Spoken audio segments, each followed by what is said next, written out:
Bismillahirrahmanirrahim. Assalamualaikum warahmatullahi wabarakatuh. Bersama dengan saya Muhammad Suhail bin Ahmad. Saya akan berkongsi dengan semua yang menonton video ini tentang suatu ilmu yang rasanya ramai sudah tahu, ramai sudah kenal. Suatu ilmu yang merupakan satu seni yang sudah menjadi harta komersial yang cukup menguntungkan, iaitu seni kaligrafi kufi.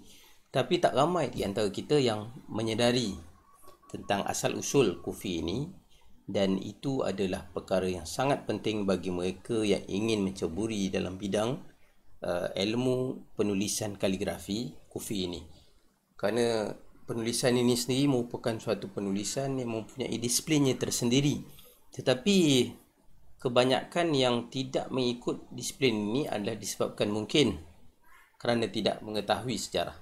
Dan sejarah itu sangat penting bagi setiap penuntut ilmu, khususnya dalam kita nak kenal kronologi ataupun kita panggil sebagai garis masa perbezaan dan perubahan sebelum dan selepas. Dan kemudiannya kita nak tahu bagaimana evolusi itu berlaku, dan daripada situlah kita dapat menghargai tentang nilai suatu ilmu.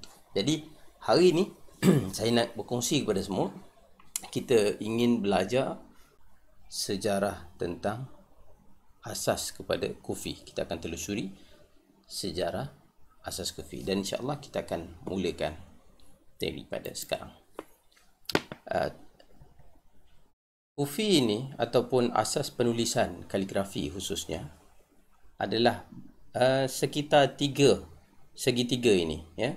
Sekitar segitiga yang ada ini, dan segitiga yang saya maksudkan ini adalah segitiga di mana tamadun Islam itu berkembang. Dia tidak boleh lari daripada sejarah tamadun Islam. Dan dia juga berkait dengan perkembangan yang berlaku di negara sekitar tamadun Islam itu. Jadi dalam hal ini, secara mudah kita faham, ada segitiga penting ini, iaitu tamadun Arab, Parsi dan juga Turki. Bermakna di sini berlakunya bagaimana tamadun Arab itu berkembang, kemudian dia bertemu dengan Parsi, kemudian dia bertemu dengan Byzantine sebenarnya, tetapi kemudiannya nanti dia dikembangkan ilmu itu di dalam zaman Islam di bawah Turki Osmaniyah, merupakan tamadun yang terakhir Islam. Sebab itu kita hendak melihat, ya, sedikit demi sedikit perubahan yang berlaku itu. Dan untuk bercerita tentang tulisan atau kaligrafi ini, dia berasal daripada satu sejarah tulisan.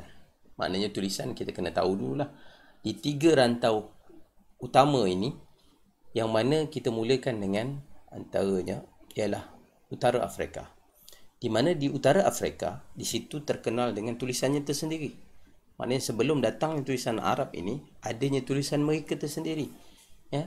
Dan peta yang saya tunjukkan ini, tulisan asal tempatan ini yang ada peta di bawahnya, ini adalah peta negara-negara Islam setelah dipecah-pecahkan dalam negara bangsa. Yang maknanya selepas zaman selepas zaman penjajahan lah, ataupun zaman kita panggil sebagai zaman the new world order lah, kan. Jadi sebelum daripada itu, kalau di Utara Afrika ini kita panggil sebagai tulisan barbar, atau juga dikenali sebagai Tifinagh atau Libik, ya.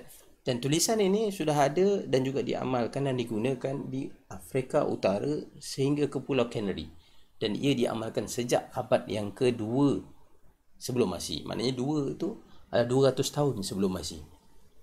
Dan ini contoh tulisannya yang sudah pun digunakan, ya, sejak sebelum sejak 200 tahun sebelum Masihi. Dan kemudiannya di Mesir. Di Mesir juga menggunakan suatu tulisannya tersendiri, iaitu tulisan yang dikenali sebagai tulisan Koptik.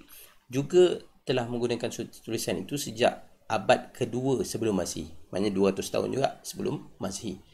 Dan tulisan ini datangnya daripada tulisan Yunani, ataupun kita panggil tamadun Greek. Yang ini sejarah biasa kita akan lihat dalam mana-mana peristiwa sejarah. Suatu tamadun yang hebat itu nanti akan ditiru oleh tamadun yang bakal bangkit. Jadi proses tiru itu atau perpindahan, kalau hari ini kita panggil sebagai transfer of knowledge, itu berlaku disebabkan oleh adanya satu tamadun besar lah. Maknanya tamadun yang memang dipandang tinggi oleh satu-satu bangsa ataupun kaum yang lain akan cuba mengikut tamadun yang hebat itu. Dan kemudian dikala tamadun yang awal yang ditiru itu mula jatuh, tamadun yang tadi meniru tadi dia akan bangkit. Yang itulah proses ataupun kitaran yang semula jadi selalu berlaku dalam sejarah yang kita kena faham lah. Kita tak ada isu siapa lebih bagus. Saya tidak menekankan soal ini kita tiru orang tamadun sebelum ni, tamadun itulah yang bagus. Tamadun itu bagus pada zamannya, tapi pada zaman selepas itu tamadun yang lain pula yang akan bangkit. Dan ada pengaruh dari satu tempat ke satu tempat lain. Sebab itu bila kita nak faham pasal ilmu kufi ni, kita tak boleh nak faham setakat zaman ini, setakat produk yang terjual dekat kedai-kedai ni pasar-pasar, sekadar melihatnya sebagai satu nilai seni semata-mata tanpa kita faham sebenarnya pengaruh itu berlaku sejak zaman berzaman.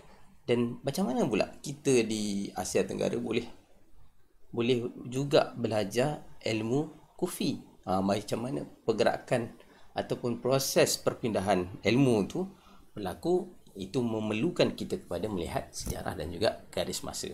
Dan ini di Mesir ni kita tengok kan, Koptik itu dia sudah pun digunakan, dia berkembang seiring dengan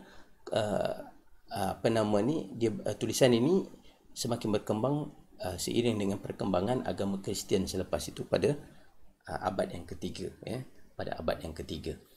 Begitu tulisan yang ada, yang kalau kita lihat memang ada perkaitannya dengan tulisan Yunani yang tadi saya sebut. Kemudian begitu juga di rantau Arab yang kita panggil Syria, Arab dan juga Iraq. Kawasan ini mereka juga menggunakan suatu tulisan yang kita panggil tulisan Semitik, yang kemudiannya berlaku perkembangan sehingga dinamakan sebagai tulisan Aramaik. Dan tulisan ini adalah tulisan yang digunakan oleh zaman Nabi Isa. Dan kemudiannya tulisan itu dikembangkan lagi dan menjadi tulisan Syriac ataupun Suriak. Dan tulisan itu kita pun faham perkataan Syria atau Suriah hari ini sama juga lah tempatnya. Dan asal mereka ini daripada satu tamadun yang besar sebelum itu, yang pada abad ke-8 sebelum Masihi. Jadi penulisan itu dah awal lagi, yang mana ada pengaruhnya daripada satu tamadun yang dipanggil Phoenix ataupun the Phoenician Civilization. Jadi tulisan Phoenix itu juga telah diikut, yang mana tulisan Phoenix itu kemudiannya juga mengalami perubahan menjadi suatu tulisan yang namanya Nabatian, dan pada abad yang kedua sebelum Masihi. Baik, bagaimana contoh tulisan itu? Tulisan ini kita boleh lihat tulisan yang telah berkembang menjadi tulisan Syriac ini bagi rantau Arab. Tulisan ini juga kemudiannya nanti akan membentuk tulisan-tulisan seperti Hebrew, yang digunakan oleh Israel dan sebagainya. Dan satu lagi kuasa besar yang dipanggil Byzantine ini, tulisan asal mereka, tulisan asal tempatan mereka ataupun satu bangsa Yunani atau Greek ini, tulisan mereka seawal abad ke-8 sebelum Masihi, maknanya 800 tahun sebelum Masihi. Dan ia juga asalnya daripada Phoenix yang tadi. Jadi kalau kita nak rangkumkan semua pengkisahan tulisan tadi di rantau Arab dan juga Afrika Utara ini, adalah tulisan yang mempunyai susur galur yang hampir sama, ataupun daripada susur galur yang lama, Phoenix, tamadun yang awal, kemudian yang berubah. Dan itu juga berlaku kepada negara-negara di sebelah timur yang nanti kita akan lihat, Jadi Yunani, Greek, ini adalah tulisan yang kemudiannya nanti akan menjadi tulisan Roman, Baik, tulisan Parsi. Di mana Parsi? Parsi hari ini kita kenal sebagai Iran. Tulisan Parsi pada waktu itu, tulisan yang lebih awal digunakan sekitar 200 tahun sebelum Masihi adalah tulisan Pahlavi. Pahlavi ini juga berasal daripada Phoenix. Tulisan Phoenix, dan kemudiannya daripada Phoenix itu berubah jadi Aramaik tadi, dan daripada situ pecahan itu membawa kepada wujudnya tulisan Pahlavi. Begitu juga ini tulisannya, tulisan Pahlavi, tulisan asal Parsi atau Partia, dan kemudiannya di Asia Tengah satu kuasa yang besar 100 tahun, sekitar 7 ke 800 tahun, dinasti Uyghur pernah menguasai Asia Tengah sebesar ini. Dan ketika itu tulisan Uyghur juga sudah digunakan. Dan tulisan Uyghur ini kemudiannya terpecah kepada Uyghur lama dan juga Uyghur moden. Dia terpecah pula nanti. Sejak abad ke-5 Masihi mereka sudah ada tulisan mereka sendiri. Dan itu juga dipengaruhi oleh satu tamadun sebelum itu yang namanya Sogdian dan sebagainya lah. Kita tak nak cerita detail sangat tentang sejarah politik dan juga geografi itu, tapi kita kena tahu sedikit ya. Dan kemudiannya pada abad yang ke-10 Masihi barulah wujudnya tulisan Uyghur moden, Uyghur lama dan Uyghur moden.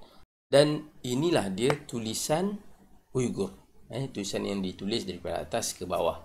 Dan inilah tulisan-tulisan asal mereka. Ya, yang kita juga boleh lihat di rantau kita. Bagaimana dengan di rantau kita? Kita ambil dahulu satu kawasan di India Selatan. India Selatan, mereka mempunyai tulisan mereka tersendiri juga. Ya, tulisan yang dibangunkan pada abad yang ke-6 daripada dinasti Pallava menjadi tulisan itu, tulisan Pallava. Tulisan yang merupakan tulisan rentetan daripada pengaruh tulisan Brahmi.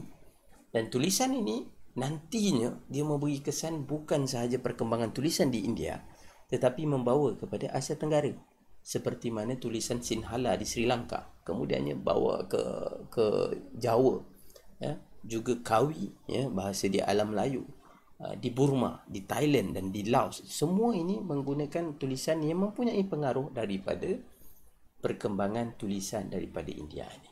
Jadi kita tak boleh menolak sejarah bagaimana perkaitan sejak daripada barat tadi sampailah kepada timur. Dan tulisan Pallava ini adalah tulisan seperti yang kita lihat dalam slide, ya. Tulisan Pallava. Dan bagaimana pula? Mari kita lihat kepada Kepulauan Melayu. Kepulauan Melayu dahulu juga mempunyai satu tulisan yang tersendiri. Pada abad yang ke-8 Masihi, mereka sudah ada satu tulisan. Tulisan yang dikenali sebagai tulisan Kawi, ya, di bawah kerajaan Singgasari. Dan kemudian nanti tulisan ini menjadi maju dan berkembang mengikut kawasan dan wujudlah tulisan-tulisan seperti tulisan Batak, tulisan Lontar, tulisan Sunda dan sebagainya. Dan tulisan ini mengalami proses yang sama, ya, evolusi dan perubahan mengikut zaman. Dan tulisan Kawi yang dimaksudkan adalah tulisan seperti mana yang kita lihat di sini, yang tadi saya sudah sebut dia berkait juga dengan pengaruh daripada Pallava, ya. Jadi kita susah untuk kita mengatakan bahawa satu-satu ciri tulisan pada satu tempat itu hanya dibangunkan oleh tempat itu tanpa ada pengaruh luar. Dan ini adalah sejarah yang fakta yang tidak boleh kita tolak. Dan mengapa saya membawa semua cerita ini? Kerana muasal kepada kawasan Arab, ya, dan juga kawasan-kawasan sekitar yang nantinya akan berubah tulisannya.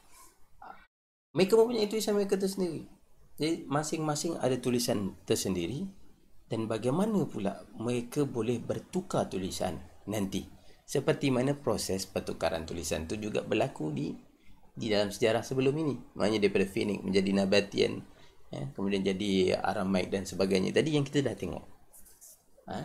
Jadi yang kali ini adalah proses yang paling penting dalam kita memahami sejarah Had Kufi, kerana ia melibatkan perkembangan tamadun Islam, ya. Dengan perkembangan Islam itu sendiri, sistem tulisan pun berkembang di serata tempat, di serata dunia, dan membentuk tulisan masing-masing. Dan tulisan itu mengalami evolusi seperti mana saya sebut tadi. Jadi kemudian wilayah-wilayah Islam yang bukan Arab juga akan berevolusi mengikut bahasa Arab juga. Kerana Islam berkembang dan Islam membawa satu mesej bahawa bahasa Arab itu adalah bahasa untuk memahami agama, dan dalam masa yang sama kita pun tahu bahasa Arab adalah bahasa syurga. Jadi motivasi di sebalik itu menyebabkan negara-negara di luar rantau Arab yang telah mengambil agama Islam sebagai agama rasmi mereka kemudiannya mengambil sistem tulisan Arab juga, dan kemudiannya mengalami evolusi di tempat mereka masing-masing. Kita akan lihat evolusi huruf-huruf Arab, ya. Kita tengok dalam peta ini, ya. Kalau kita tengok pada peta, kita pun dapat lihat dengan jelas bagaimana di dalam peta ini, di dalam lorekan hijau tu adalah lorekan yang paling pekat, itu adalah lorekan yang menunjukkan bahasa Arab itu dijadikan tulisan rasmi, ya. Hari inilah separa gelap itu dia menjadi tulisan rasmi, tapi tulisan lain juga diterima pakai sebagai tulisan nasional, tulisan kebangsaan. Yang pudar sikit tu, ya, dia tulisan Arab itu adalah tulisan yang diiktiraf dan juga diguna bersama dengan tulisan-tulisan lain.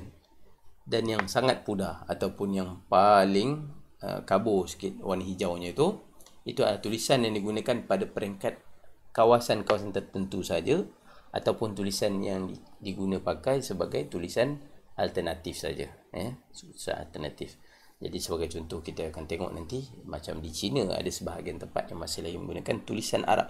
Saya sebutkan sebagai tulisan Arab terlebih dahulu supaya kita faham bahawa ini adalah pengaruh daripada Arab. Ya, ini pengaruh daripada Arab yang mana dia datang bersekali dengan penerimaan Islam di dalam sesebuah negara tu. Mari kita tengok sedikit. Contoh yang paling mudah dan paling dekat dengan kita adalah Jawi. Jawi ini menjadi suatu tulisan yang tadi yang asalnya Kawi telah digantikan dengan tulisan Jawi, ya. Tetapi tulisan itu digunakan bukan untuk bahasa Arab, tetapi untuk bahasa Melayu. Maknanya bahasa tempatan. Bahasa Melayu, bahasa Aceh sendiri bahasa tempatan, bahasa Banjar, bahasa Minang, bahasa Tausuk. Bahasa-bahasa mereka ini menggunakan tulisan ataupun huruf Arab tadi. Dan huruf itu dan tulisan itu dibentuk mengikut lokaliti kawasan masing-masing dan kemudian dinamakan dengan nama tulisan Jawi. Dan sebab itu dalam tulisan Jawi ditambahkan 6 huruf tambahan, iaitu huruf apa? Huruf ca, pa, ga, nga, va dan nya. Huruf-huruf ini adalah huruf yang tidak ada dalam bahasa Arab. Dan huruf ini dicipta untuk menyesuaikan dengan bahasa tempatan. Dan ini bukan berlaku hanya di rantau Melayu yang telah memeluk Islam. Kita tengok perkembangan Islam itu pengaruhnya jauh. Seperti mana pengaruhnya di Parsi. Apabila Parsi juga mempunyai bahasa mereka yang tersendiri dan mereka menggunakan huruf Arab untuk dijadikan tulisan tempatan mereka dengan tambahan huruf P, C, Z, Ga. Jadi yang ini ada 4 huruf tambahan. Dan begitu juga terjadi ke suatu tempat yang namanya China. Islam itu pernah sampai ke China dan penggunaan tulisan Xiao Jing ini mempunyai tambahan huruf yang lebih banyak lagi. Ada berapa? Ada 8 huruf, ya. P yang itu adalah ba, itu menjadi P, C, Ji, R, Si, ya, Si, Ke, Ga, ya. Kalau yang sin yang kita tengok dalam tulisan ini sebenarnya macam sin biasa, sebab saya tak jumpa dekat mana saya nak buat font tulisan tu. Sebenarnya tulisannya sin dengan titik satu di atas. Kerana tulisan bahasa Cina tu sendiri memang mempunyai banyak nada kan. Jadi bila dia ada banyak nada, bunyinya pun pelbagai, mereka perlu mengubah suai huruf-huruf itu. Dan huruf-huruf ini dikenali ataupun tulisan dikenali di China sebagai tulisan Xiao Jing. Begitu juga di India, ya. Di India kita boleh tengok bagaimana di India mereka menggunakan tambahan huruf juga yang lain. Sama juga keadaannya, bagaimana pengaruh Islam itu telah sampai ke India. Dan bahasa Urdu ataupun tulisan Urdu ini, dia tulisan yang sama dengan apa yang kita dengar, ataupun bunyi yang sama yang kita dengar bahasanya dengan bahasa Hindi. Tetapi Hindi tulisan yang jauh berbeza dengan tulisan Urdu, ya. Urdu ini menampakkan kaitannya atau pengaruh Islam dengan huruf tambahan seperti P, T, C, Dal, Da, R, Z, Ga, Nun. Nun ini nun gunnah, dia berbunyi lain sikit. He, ye. Dia ada he, ada ye bunyi dia kan. Dan itu adalah tulisan Urdu dan digunakan dalam bahasa Urdu, bahasa tempatan. Ini bukan perkara yang pelik bagi kita yang memahami sejarah ini. Dan kita boleh lihat perkara yang sama juga terjadi di mana? Di Afrika Utara. Yang tadi saya sebutkan bagaimana Islam itu juga tersebar sehingga ke Afrika Utara, dan tulisan mereka dikenali sebagai tulisan Ajami. Ajami ni pun kita tahu Ajam itu adalah foreigner, ya, ataupun bangsa asing. Dan bahasa itu, tulisan itu dikenali sebagai Ajami walaupun digunakan di dalam banyak bahasa tempatan di Afrika Utara. Tapi yang antara terkenal sehingga hari ini adalah bahasa Hausa, bahasa orang Chad, ya. Kerana bahasa ini juga dipertuturkan oleh 44 juta orang di sebelah utara Afrika ini, termasuklah juga di Nigeria atau yang lain menggunakan juga, Benin, Burkina Faso, Cameroon, Chad, Kongo, Ghana, Sudan, Togo dan lain-lain. Dan mereka juga mempunyai huruf yang sama, tambahan fa, qa dan nun ini dengan bunyi yang tersendiri, ya. Jadi kita boleh lihat di sini perbezaannya itu amat ketara antara satu tempat ke satu tempat, yang mana kalau kita tak belajar, kita akan melihatnya sebagai satu tulisan Arab dan kita akan mengatakan ini tulisan Arab, sedangkan ia telah menjadi tulisan tempatan. Seperti mana Kawi yang datangnya daripada tulisan ada pengaruh pada Pallava, tapi orang lebih kenal tempatannya Kawi. Jadi sama juga dalam hal ini, kita dalam Melayu dikenali sebagai Jawi, ya. Kalau di Arab, di Afrika tadi dikenali sebagai Ajami, ataupun di China Xiao Jing dan sebagainya. Dan ini adalah satu konteks yang kita nak faham dalam sejarah, sebab berlakunya perubahan itu disebabkan oleh perkembangan Islam. Saya bagi sajalah kita tengok satu contoh gambar ini, ya. Ini adalah salah satu contoh tulisan Jawi Ajami di Senegal. Kalau kita baca kat situ apa tulis? Darul Quddus, Nasrum Minallah. Jadi kat situ kita tahu itu bahasa Arab.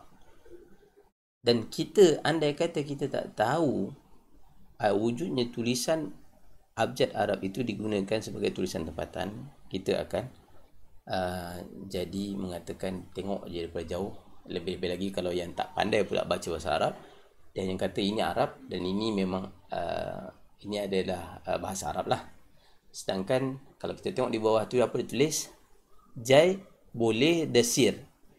Kita mungkin baca macam tu kan. Tetapi uniknya tentang tulis yang digunakan di Senegal ini, di atas itu bahasa Arab betul, tetapi di bawah itu adalah poulet de chair, poulet de chair. Jai poulet de chair.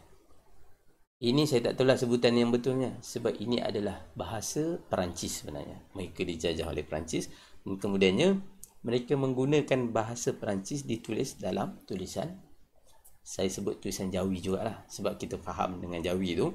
Jadi tulisan Jawi Senegal ini yang dipanggil sebagai tulisan Ajami tadi, inilah tulisan yang digunakan. Masih sebahagian mereka masih terus menggunakan tulisan ini. Baik, inilah peta penghujung kepada kerajaan Islam, di mana wilayah paling besar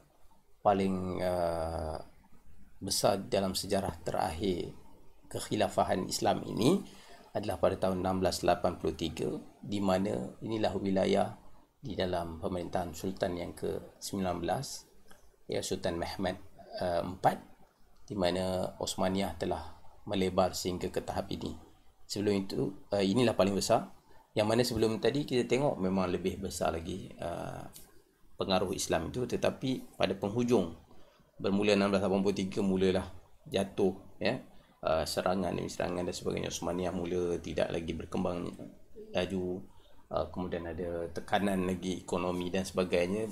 Kemudian pada kurun ke-19 Osmaniyah mula mengikut gaya moden ala barat, sebab waktu itu barat sedang naik, hinggalah kemudiannya nanti Osmaniyah jatuh pada 1923. Dan ini signifikan untuk kita tengok, sebab kita tadi dah tengok bagaimana tulisan-tulisan itu telah membentuk tulisan Arab itu atau huruf Arab itu, dan juga agama Islam itu sendiri telah membawa pengaruh kepada hampir 3/4 dunia, khususnya sebelah Asia.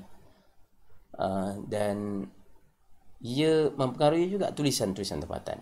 Dan daripada situlah apabila jatuhnya kerajaan Osmaniyah yang terakhir, dalam masa yang sama pengaruh penggunaan tulisan ala Arab yang telah menjadi tulisan tempatan seperti Jawi, ya, seperti Xiaojing, seperti Hausa ataupun Ajami tadi.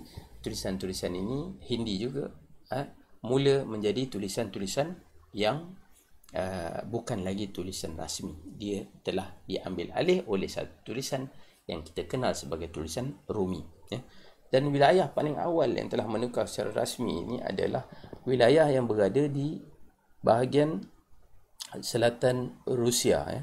Di penghujung ini dahulunya, kalau kita tengok dalam peta ini, saya tunjukkan peta ini kerana itu adalah wilayah yang dahulunya merupakan kawasan pengaruh Osmaniyah, di mana wujudnya kerajaan-kerajaan kecil di bawah Rusia, kerajaan-kerajaan Islam lah yang berada di bawah Rusia. Dan wilayah paling awal yang akhirnya terpaksa akur dengan pertukaran tulisan ini secara Rumi adalah pada tahun 1926, kerajaan Dagestan, Chechnya, dia ada beberapa negara kecil itu, kerajaan Islam di dalam wilayah Rusia akhirnya terpaksa mula menukar tulisan kepada tulisan Rumi secara rasminya, ya. Dan kemudian kita ingat tadi Osmaniyah telah jatuh 1923, dan 1928 setelah Atatürk mengambil alih Turki ini, maka Turki Osmaniyah itu telah ditukarkan dengan nama Turki, bangsa Turk, semangat nasionalis, semangat sekularis, yang menyebabkan akhirnya pada 1928 Kamal Atatürk telah menukarkan tulisan Arab Osman Leja, dipanggil Osman Leja. Tulisan dia, mereka juga adalah tulisan Jawi Osmaniyah, Osman Leja, dipanggil sebagai Osman Leja. Tulisan itu kemudiannya ditukar menjadi tulisan Rumi atau tulisan Roman oleh Kamal Atatürk. Kita bernasib baik kerana kita di alam Melayu sebenarnya lebih lambat lagi. Kita cuba bertahan dengan penggunaan tulisan Jawi sehingga mana pada 1963, setelah kita telah dijajah dengan British dan sebagainya, setelah kita diberikan kemerdekaan, Malaysia telah mengubah, ya, di dalam Akta Bahasa Kebangsaan yang telah diperbarui di 1967, di mana disebutkan di situ tulisan bagi bahasa kebangsaan ialah tulisan Rumi, dengan syarat bahawa ini tidak melarang penggunaan tulisan Melayu yang lebih dikenali dengan tulisan Jawi bagi bahasa kebangsaan. Di sini nak menunjukkan bahasa kebangsaan masih Melayu, tetapi tulisan ditulis dalam tulisan Rumi. Dan ini bagi semua penggerak khat kufi ataupun kaligrafi Islam yang lain, mereka perlu faham rentetan sejarah ini. Kerana apabila kekuasaan Islam itu telah melemah dan kemudiannya para penjajah telah mula menguasai kawasan-kawasan umat Islam, ya, politik itu juga mempengaruhi perubahan dalam sistem pendidikan, sistem pentadbiran dan sebagainya, termasuklah kepada tulisan. Jadi tulisan ini, tulisan yang dahulunya agak lama digunakan oleh beberapa negara sebagai tulisan tempatan seperti mana kita Jawi yang mempunyai pengaruh Arab tadi, akhirnya terpaksa ditolak. Dan kalau kita telusuri lebih dalam, inilah perjuangan pakar bahasa kita di Malaysia, di mana mereka ingin mengembalikan fungsi bahasa tulisan Jawi ini, kerana ia bahasa Melayu juga tetapi tulisan Jawi, tulisan sahaja, kerana tulisan ini adalah era di mana zaman Melayu ini, alam Melayu ini mempunyai banyak khazanah-khazanah keilmuan yang hebat yang ditulis dalam tulisan Jawi. Dan sebab itulah penguasaan Jawi itu amat penting. Dan bagi kita menulis khat kufi, ya, kita menulis dalam tulisan Jawi untuk bahasa Melayu, dan kita juga menulis dalam tulisan Arab untuk ayat-ayat Al-Quran dan juga yang lainnya yang melibatkan hadis dan sebagainya. Itu perlu kita faham. Inilah perkara yang kita perlu faham untuk peringkat awal, kerana selepas ini barulah kita akan melihat lebih mendalam lagi tentang bagaimana kufi itu mula berkembang. Cukup untuk bab yang pertama dahulu saya kongsikan kepada semua tentang sejarah secara menyeluruh bagaimana perkembangan tulisan dahulu. Selepas ini kita akan masuk kepada bagaimana tulisan kufi itu mula wujud dan kemudiannya berkembang. Jadi inilah dia sejarah yang patut kita faham, sejarah secara umum. Bagaimana perkembangan tulisan daripada zaman sebelum Islam sehingga uh, munculnya Islam dan juga berkembangnya Islam ke serata dunia. Dan perkembangan Islam itu terkait dengan perubahan tulisan. Dan daripada tulisan itulah kemudiannya kita uh, mengalami proses bagaimana perkembangan ilmu itu berlaku dengan laju di seluruh wilayah-wilayah Islam. Dan kemudian apabila uh, lemah ataupun jatuhnya tamadun Islam itu sendiri dalam dari segi politiknya, maka datanglah penjajah-penjajah dan mereka membawa ideologi mereka tersendiri, termasuklah mengubah sistem tulisan, dan itulah yang terjadi di mana-mana sahaja. Jadi kita sebagai penggerak khat ya ataupun kaligrafi Islam, kita perlu faham sejarah ini, khususnya melibatkan negara kita. Mengapa para pejuang bahasa sangat menekankan soal tulisan Jawi itu? Kerana tulisan Jawi memberikan suatu kesan yang sangat positif dalam tamadun Melayu, di mana banyak khazanah ilmu itu ditulis dalam tulisan Jawi. Dan andai kata generasi akan datang hari ini dan akan datang tidak memahami ataupun tidak boleh menulis dan membaca Jawi, alangkah ruginya kita apabila kita tak dapat membaca ataupun kita tidak dapat menggali balik khazanah ini. Dan sejarah inilah sejarah yang penting patut kita faham sebelum kita masuk ke dalam bab yang kedua yang akan saya berceritakan tentang bagaimana sejarah penulisan Kufi mula wujud dan kemudiannya berkembang ke serata dunia.